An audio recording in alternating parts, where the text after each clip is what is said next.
Praise Lord. നിങ്ങളെ എല്ലാവരെയും blessed മോർണിംഗിലേക്ക് യേശുക്രിസ്തുവിന്റെ നാമത്തിൽ സ്വാഗതം ചെയ്യുന്നു.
പ്രിയരെ, അനുഗ്രഹിക്കപ്പെട്ട ഒരു പ്രഭാതം കൂടെ നമ്മുടെ ജീവിതത്തിൽ അനുവദിച്ചു തന്ന വലിയവനായ ദൈവത്തെ നമുക്ക് ഒരുമിച്ച് ചേർന്ന് നന്ദി പറയാം. എത്ര പേർ പറയും, ഞാൻ നിന്നതല്ല, എൻ്റെ ദൈവം എന്നെ നിർത്തിയതാണ്. ഒന്നുകൂടെ പറഞ്ഞു കഴിഞ്ഞാൽ 2025 ഫെബ്രുവരി മാസം 14 വരെയും എന്നെയും എൻ്റെ കുടുംബത്തെയും കണ്ണിലെ കൃഷ്ണമണി പോലെ സൂക്ഷിക്കുകയും വിടുവിക്കുകയും ചെയ്ത വലിയവനായ ദൈവത്തിന് നന്ദി പറഞ്ഞുകൊണ്ട് ഈ പ്രഭാത ചിന്തയിലേക്ക് നമുക്ക് ഒരുമിച്ച് അടുത്തു വരാം. നിനക്ക് വിരോധമായി ഉണ്ടാക്കുന്ന യാതൊരു ആയുധവും ഫലിക്കുകയില്ല.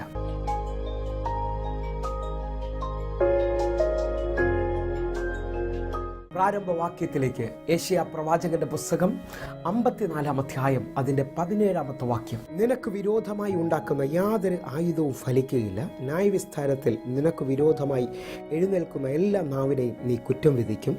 യഹോവയുടെ ദാസന്മാരുടെ അവകാശവും എൻ്റെ പക്കൽ നിന്നുള്ള അവരുടെ നീതിയും ഇതുതന്നെ ആകുന്നു എന്ന് യഹോവ അരുൾ ചെയ്യുന്നു. പ്രിയരെ, എല്ലാവർക്കും സുപരിചിതമായ വചനമാണ് ഈ പ്രഭാതത്തിൽ നാം ചിന്തിക്കുന്നത്. ഈ വാക്യത്തിൻ്റെ പ്രാരംഭവാക്യം മാത്രം നാം എടുക്കുന്നു. നിനക്ക് വിരോധമായി ഉണ്ടാക്കുന്ന യാതൊരു ആയുധവും ഫലിക്കുകയില്ല. എന്തുകൊണ്ടെന്ന് ചോദിച്ചു കഴിഞ്ഞാൽ ദൈവം നമുക്ക് മറവും ദൈവത്തിൻ്റെ കാവലും നമുക്കുണ്ട്. പ്രിയരെ, വിശ്വസിക്കാമെങ്കിൽ യേശയ്യാ പ്രവാചകന്റെ പുസ്തകം 31-ാം അധ്യായം 5-ാമത്തെ വാക്യം. പക്ഷി ചുറ്റിപ്പറന്ന് കാക്കുന്നത് പോലെ സൈന്യങ്ങളുടെ യഹോവ യെരൂശലേമിനെ കാത്തുകൊള്ളും. അവൻ അതിനെ കാത്തുരക്ഷിക്കും, നശിപ്പിക്കാതെ അതിനെ പരിപാലിക്കും. ഈ വാക്യത്തിലൂടെ പ്രഭാതത്തിൽ ദൈവം നമ്മോട് പറയാണ്, ഒരു പക്ഷി ചുറ്റിപ്പറന്ന് അല്ലെങ്കിൽ യെരൂശലേമിനെ കാക്കുന്നത് പോലെ എന്നെയും നിങ്ങളെയും അതിനെ നശിപ്പിക്കാതെ അതിനെ എന്നേക്കും പരിപാലിക്കേണ്ടതിന് ദൈവം നമുക്ക് ചുറ്റും കാവലായി നിൽക്കുകയാണ്. പ്രിയരെ, 91-ാം സങ്കീർത്തനം അതിൻ്റെ 4-ാമത്തെ വാക്യം പറയുന്നു, തൻ്റെ തൂവല് കൊണ്ട് അവൻ നിന്നെ മറയ്ക്കും, അവൻ്റെ ചിറകിൻ കീഴിൽ നീ ശരണം പ്രാപിക്കും, അവൻ്റെ വിശ്വസ്തത നിനക്ക് പരിചയം പലകയും ആകുന്നു. ഒരു തള്ളക്കോഴി ശത്രുവിൻ്റെ കയ്യിൽ നിന്ന് തൻ്റെ കുഞ്ഞുങ്ങളെ മറയ്ക്കുന്നത് പോലെ വലിയവനായ ദൈവം നമ്മെ ഓരോ ദിവസവും ഓരോ സെക്കൻഡിലും ദൈവം മൂടി മറച്ച് മുൻപോട്ട് നശിക്കാതെ സൂക്ഷിക്കുകയും പരിപാലിക്കുകയും ചെയ്യുകയാണ്. വിശ്വസിക്കാമെങ്കിൽ 91-ാം സങ്കീർത്തനം അതിൻ്റെ 10-ാമത്തെ വാക്യം കൂടെ പറയുന്നു, ഒരനർത്ഥവും നിനക്ക് ഭവിക്കുകയില്ല, ഒരു ബാധയും നിന്റെ കൂടാരത്തിൽ അടക്കുകയില്ല. എത്ര പേർ ഈ പ്രഭാതത്തിൽ വിശ്വസിക്കുന്നു? എനിക്കും നിങ്ങൾക്കും വിരോധമായി ഉണ്ടാക്കുന്ന ഒരായുധവും ഫലിക്കുകയില്ല. അപ്പം പ്രശ്നമോ പ്രതികൂലമോ ഇല്ലെന്നല്ല, 100 കണക്കിന് പ്രതികൂലവും പ്രശ്നവും ഉണ്ടെങ്കിലും അതിൻ്റെ മധ്യത്തിൽ കണ്ണിലെ കൃഷ്ണമണി പോലെ എന്നെ സൂക്ഷിക്കുന്ന ഒരു ദൈവമുണ്ട്. പ്രിയരെ,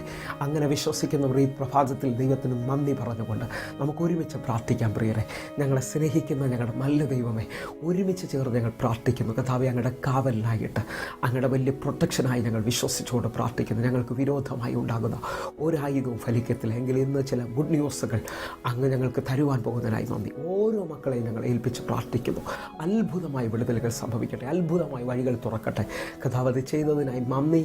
ആമേൻ, ആമേൻ. പ്രിയരെ, പ്രഭാത സന്ദേശം നിങ്ങൾക്ക് അനുഗ്രഹമാകുന്നു എങ്കിൽ എന്നെ കേൾക്കുന്നവരെ യൂട്യൂബ് ചാനലുകൾ സബ്സ്ക്രൈബ് ചെയ്യും, അതേപോലെ തന്നെ ഫേസ്ബുക്കിലേക്ക് നിങ്ങൾ ജോയിൻ ചെയ്യണമെന്ന് ഓർപ്പിക്കുന്നു. അതേപോലെ തന്നെ എല്ലാ ദിവസവും നമുക്ക് സൂമിൽ ആരാധന നടക്കുന്നു, നിങ്ങളെയും ക്ഷണിക്കുകയാണ്, കടന്നു വരണമെന്ന് ഓർപ്പിക്കുന്നു. എങ്കിൽ ഈ പ്രഭാതം ഏറ്റവും അനുഗ്രഹമായി തീരട്ടെ. God bless you. ആമേൻ.